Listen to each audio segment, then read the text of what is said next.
Hello friends, स्वागत है आप लोग का मेरे यूट्यूब चैनल में। आज हम आप लोग को पढ़ाने वाले हैं अम्ल के बारे में। अम्ल से रिलेटेड जितने भी ऑब्जेक्टिव क्वेश्चन बनने वाले हैं उसको भी कराएंगे और पहले उसको विस्तार से हम पढ़ लेते हैं। तो सबसे पहले यहाँ पर हम जानेंगे अम्ल क्या है। तो जो पदार्थ चखने में या खाने में खट्टा लगे उसे अम्ल कहते हैं। जैसे कोई भी फल ले लेते हैं, अगर उसको खाते हैं तो कैसा लगता है? खट्टा लगेगा। और कच्चा खाएंगे तो कैसा लगेगा? खट्टा लगेगा। तो जरूर उसमें कोई ना कोई अम्ल होगा। तब यहाँ पर जो पदार्थ चखने में या खाने में कैसा लगे, खट्टा लगे, उसे अम्ल कहते हैं। मतलब उसमें अम्ल रहता ही रहता है। अब यहाँ पर जो है अम्ल जो है 3 अवस्थाओं में देखा जाता है। एक ठोस अवस्था में भी, एक द्रव और यहाँ पर गैस। मतलब कहने का मतलब है कि अम्ल जो है तीनों अवस्थाओं में पाया जाता है। अब यहाँ पर ठोस अवस्थाओं में देख लेते हैं कौन कौन से पाया जाता है। तो यहाँ पर ऑक्जेलिक अम्ल, साइट्रिक अम्ल, टार्टरिक अम्ल और यहाँ पर लैक्टिक अम्ल, ये जो है ठोस अवस्थाओं में पाए जाते हैं। और द्रव अवस्था में सल्फ्यूरिक अम्ल, नाइट्रिक अम्ल, एसिटिक अम्ल। और यहाँ पर गैसीय अवस्था में कौन पाए जाते हैं? हाइड्रोक्लोरिक अम्ल। इसका संकेत सूत्र, यौगिक का सूत्र क्या होता है? HCl। जो कहाँ पाया जाता है? यह पाया जाता है पेट में। उसके बाद से ऑक्जेलिक, साइट्रिक, टार्टरिक, लैक्टिक, ये कहाँ पाया जाता है? इसको जस्ट हम आगे पढ़ने वाले हैं। तो पहले इसको विस्तार से पढ़ लेते हैं, उसके बाद जानेंगे यह जो अम्ल है ये कहाँ पाया जाता है और इसका उपयोग क्या है। उसके बाद देखिए यहाँ पर धातु जो है अम्ल के साथ अभिक्रिया करके लवण और हाइड्रोजन गैस बनाता है। अब यहाँ पर धातु जो है क्या करता है? अम्ल के साथ अभिक्रिया करेगा और लवण और हाइड्रोजन गैस बनाएगा। अब यहाँ पर धातु जिंक धातु है। अब यहाँ पर क्या होगा? सल्फ्यूरिक अम्ल के साथ अभिक्रिया करेगा तो यहाँ पर क्या बनाएगा? जिंक सल्फेट बनाएगा और यहाँ पर हाइड्रोजन गैस मुक्त हो जाएगा। मुक्त हो जाएगा तो इसको एरो के रूप में हम ऊपर दर्शा देते हैं, क्योंकि हाइड्रोजन जो है सबसे हल्का गैस है।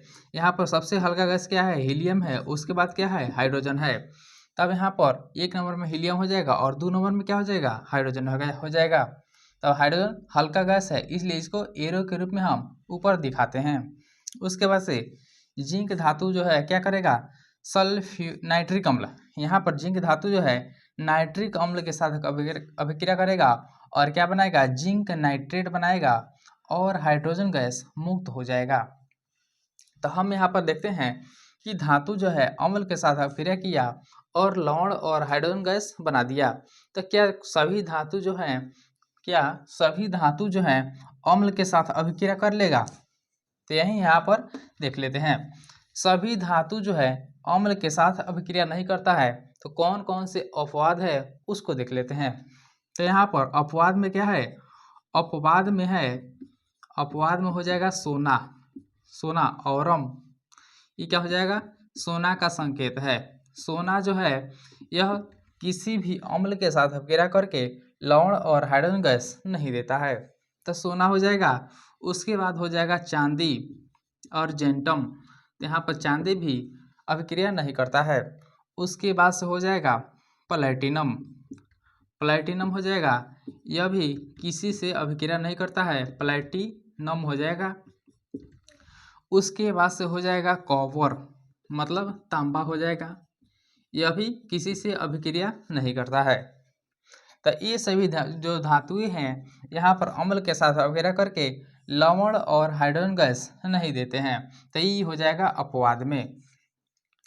उसके बाद देख लेते हैं अम्ल जो है 2 तरह के होते हैं। एक को बोलते हैं प्रबल अम्ल और दूसरे को बोलते हैं दुर्बल अम्ल। तो अब यहाँ पर कैसे पहचानेंगे कि कौन सा अम्ल प्रबल अम्ल है और कौन से दुर्बल अम्ल है, उसको देख लेते हैं।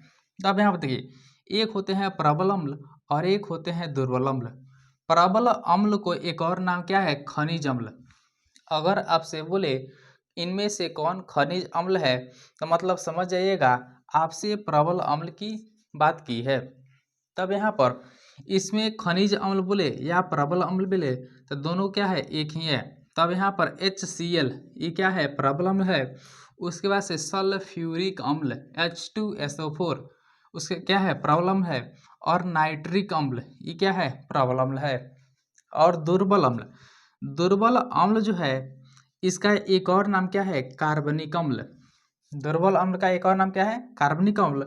और यहाँ पर CH3COOH मतलब एसिटिक अम्ल का यह सूत्र है। उसके बाद से टार्ट्रिक अम्ल, इसका यहाँ पर सूत्र यहाँ पर लिख दिए हैं, तो इसका सूत्र याद करने की आवश्यकता नहीं है। अब इतना ही याद रखिए कि एसिटिक अम्ल है, इसका यहाँ लिख देते हैं एसिटिक अम्ल हो जाएगा। और यहाँ पर टार्ट्रिक अम्ल हो जाएगा, कार्बोनिक अम्ल हो जाएगा, साइट्रिक अम्ल हो जाएगा, कि क्या है, फॉर्मिक अम्ल हो जाएगा। उसके बाद से क्या है, सल्फ्यूरस अम्ल है। देखिए यहाँ पर सल्फ्यूरस अम्ल, इसमें आप लोग कन्फ्यूज मत कीजिएगा। यहाँ पर देखिए, अगर आपसे बोले H2SO4, ये सल्फ्यूरिक अम्ल, ये क्या है, सल्फ्यूरिक अम्ल। और यहाँ पर H2SO3, यह क्या, सल्फ्यूरस अम्ल। जैसे बोले सल्फ्यूरिक अम्ल, तो ये हो जाएगा प्रबल अम्ल। ये क्या हो जाएगा, प्रबल अम्ल हो जाएगा। और वहीं यहाँ पर 3 आ जाए, H2SO4 H2SO3, इसको बोलते हैं सल्फ्यूरस अम्ल। तो इसको बोलते हैं क्या, दुर्बल अम्ल। क्या है, दुर्बल अम्ल। तो यहाँ पर हम कैसे पहचानेंगे कौन सा अम्ल प्रबल अम्ल है और कौन सा अम्ल दुर्बल अम्ल है? तब यहाँ पर देखिए, यहाँ पर जिसमें यहाँ पर C रहेगा, जिसमें यहाँ पर C रहेगा मतलब कार्बनिक अम्ल, जिसमें कार्बन रहेगा वहीं क्या हो जाएगा, दुर्बल अम्ल हो जाएगा। अब यहाँ देखिए एसिटिक अम्ल, इसको आप लोगों को याद करना ही पड़ेगा, इसको आप लोग याद कर लीजिएगा। जिसको याद करने वाला रहेगा उसको याद करने के लिए हम बोलेंगे, और जिसको याद करने वाला नहीं रहेगा उसको हम खुद ही नहीं बोलेंगे। तो इसलिए आप लोग को एसिटिक अम्ल का यहाँ पर क्या होता है, यौगिक का संकेत सूत्र क्या होता है, CH3COOH, इसको याद रखिए। अब यहाँ देखिए C है, यहाँ पर C है मतलब कार्बन है, मतलब देखने से ही पता चल गया क्या है, दुर्बल अम्ल है। अब बोलिएगा यहाँ पर टार्ट्रिक अम्ल, इसको तो आप बोले हैं याद नहीं करने को, तो हाँ यहाँ पर इसको याद नहीं करना है। तब यहाँ पर टार्ट्रिक अम्ल, तो अब आपको हम आगे पढ़ाने वाले हैं ये टार्ट्रिक अम्ल किसमें पाया जाता है, तो उससे आप रिलेट करके यहाँ पर पहचान सकते हैं कि कौन सा अम्ल दुर्बल अम्ल है और कौन सा अम्ल प्रबल अम्ल है। तब यहाँ पर देखिए, अगर बोले द्रव अवस्था में और यहाँ पर गैस अवस्था में, देखिए अम्ल 3 अवस्था में बता दिए हैं, ठोस द्रव गैस। तो द्रव और गैस में जितने अम्ल अभी पाए जा रहे हैं, ठीक है, यहाँ पर द्रव और गैस अवस्था में जितने अम्ल अभी लिखे हैं ये क्या है, प्रबल अम्ल है। ये क्या है, प्रबल अम्ल है। और यहाँ पर ठोस अवस्था में जितने लिखे हैं ये क्या है, दुर्बल अम्ल है। तो इतना आप लोग याद कर लीजिएगा। और यहाँ पर पहचानने के लिए बोलेगा, तो अब जब आपको पहचानने के लिए बोलेगा तो उसमें C पहले ही उसका यौगिक लिख देगा, ऑप्शन में उसका यौगिक लिख देगा। और जैसे उसमें देखिएगा C मतलब क्या हो जाएगा, दुर्बल अम्ल हो जाएगा।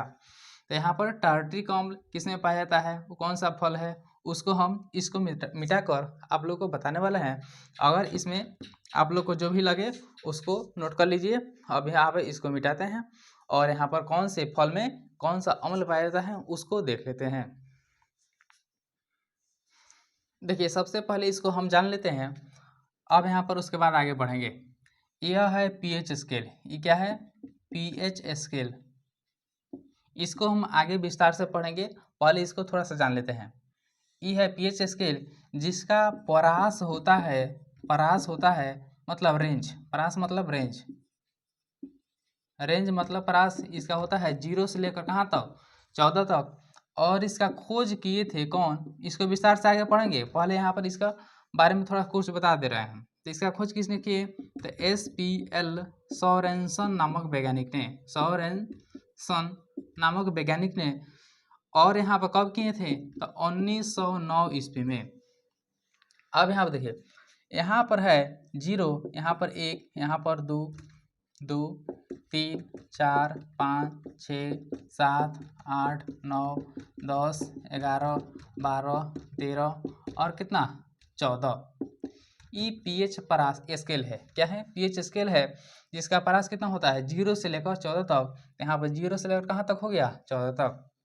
और यहाँ पर 7 पर अगर आएगा, 7 पर अगर आएगा तो ये हो जाएगा क्या, उदासीय माध्यम, उदास और यहाँ पर ई क्या होता है, अम्लीय माध्यम, अम्लीय माध्यम। और यहाँ पर इसको बोलेंगे यहाँ पर क्षारीय माध्यम। क्या बोलेंगे इसको, क्षारीय माध्यम। अब यहाँ पर देखिए एक आता है लिटमस पत्र, लिटमस पत्र। लिटमस पत्र का जो रंग है इसका उदासीन अवस्था में कैसा होता है, बैगनी होता है। उदासीन अवस्था, लिटमस सामान्यतः बैगनी, इसका रंग कैसा होता है, बैगनी होता है। किस अवस्था में, उदासीन अवस्था में। लिटमस पत्र यह न तो क्या होता है, न ही अम्लीय होता है और न ही क्षारीय होता है। लिटमस पत्र जो है न ही अम्लीय होता है और न ही क्षारीय होता है। इसको कहाँ से प्राप्त किया जाता है, इसको प्राप्त किया जाता है थैलोफाइटा समूह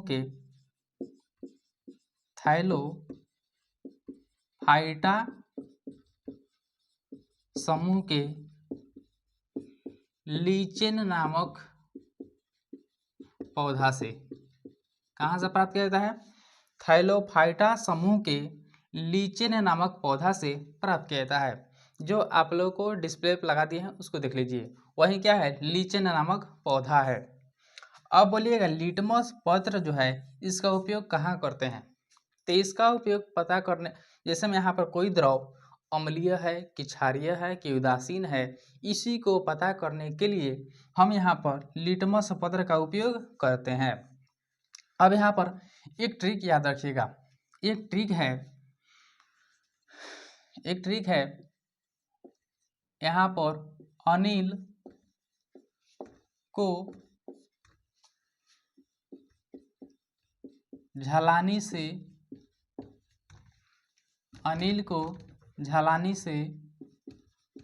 प्यार हो गया,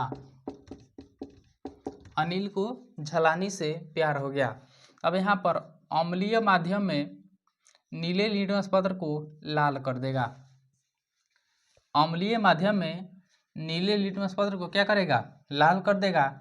और क्षारीय माध्यम में लाल लिटमस पत्र को क्या कर देगा, नीला कर देगा।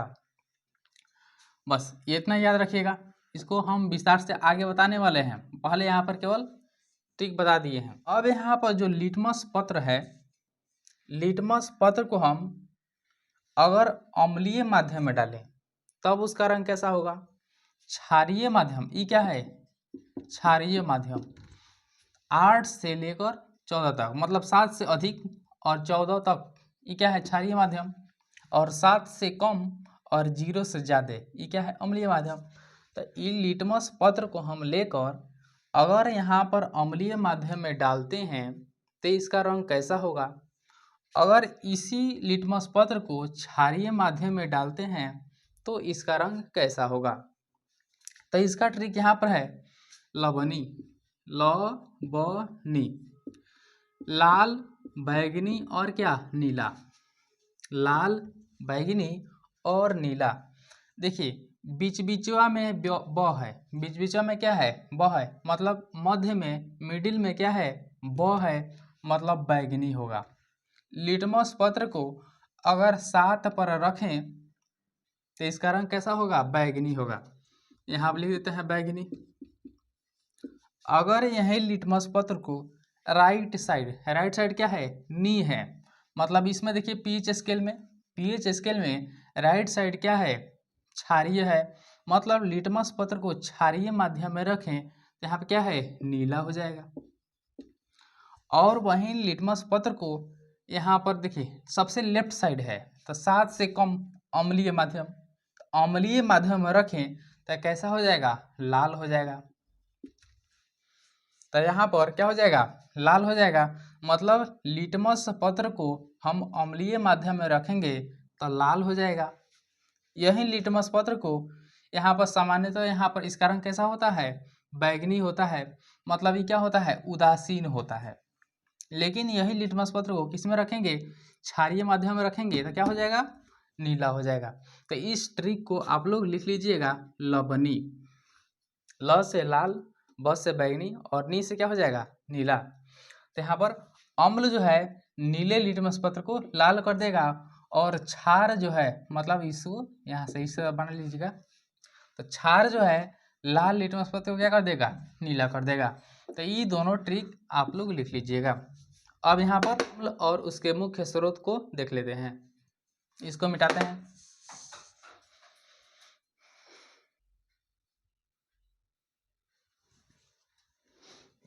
अब यहाँ पर हम सभी अम्लों को देख लेते हैं।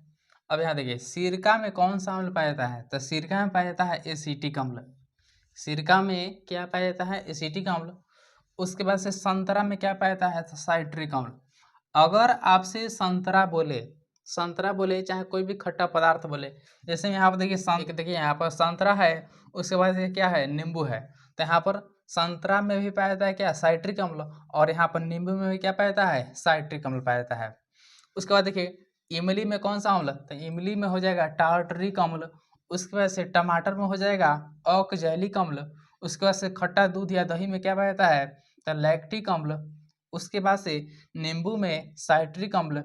चींटी का डंक बोले चाहे मधुमक्खी का डंक बोले चाहे नेटल का डंक बोले, कोई भी यहाँ पर छोटा छोटा जीव हो जिसके डंक बोले, तो यहाँ पर कौन सा हो जाएगा, मेथनोइक अम्ल हो जाएगा। सेब में कौन सा अम्ल पाया जाता है, तो मौलिक अम्ल पाया जाता है। उसके बाद से अमरूद में कौन सा अम्ल, तो यहाँ पर ऑक्जैलिक अम्ल। तो टमाटर में भी पाया जाता है ऑक्जैलिक अम्ल। उसके बाद से अमरूद में भी पाया जाता है क्या, ऑक्जैलिक अम्ल। उसके बाद से चाय में क्या पाया जाता है, टैनिक अम्ल। तो यहाँ पर 10 हो गया। उसके बाद छूटा हुआ है और उसको मिटाकर अब यहाँ पर देख लेते हैं। इतना आप लोग कहीं ना कहीं यहाँ पर नोट कर लीजिए।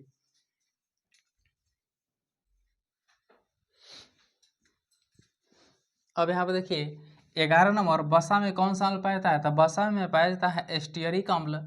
मधुमक्खी का डंक बोले तो मधुमक्खी के डंक में फॉर्मिक अम्ल या यहाँ पर मेथनोइक अम्ल। तो एक और यहाँ आता है क्या, फॉर्मिक अम्ल। तो यहाँ पर जो फॉर्मिक अम्ल है ये है कॉमन नेम, और यहाँ पर मेथेनोइक अम्ल ये है क्या, यूपेक नेम। तो कहीं आपसे बोलता है फॉर्मिक अम्ल और यहाँ पर कोई बोलेगा मेथनोइक अम्ल, तो ये हो जाएगा, इसको बोलते हैं कॉमन नेम, और यहाँ पर मेथनोइक अम्ल को बोलते हैं यूपेक नेम। दोनों क्या है, एक ही है। तो मधुमक्खी का डंक बोले चींटी का डंक बोले, ये सब क्या हो जाएगा, मेथनोइक अम्ल या फॉर्मिक अम्ल। उसके बाद से प्याज में कौन सा अम्ल पाया जाता है, तो प्याज में पाया जाता है एस्कॉर्बिक अम्ल। और यहाँ पर आंवला में कौन सा अम्ल पाया जाता है, तो आंवला में भी पाया जाता है क्या, एस्कॉर्बिक अम्ल। इसी तरह यहाँ पर जितने भी अम्ल से रिलेटेड क्वेश्चन हैं उसको हम आप लोग को कराने वाले हैं। अगर आप लोग को अच्छा लगे तो लाइक एंड सब्सक्राइब जरूर करें और हमारे वीडियो को शेयर भी करें।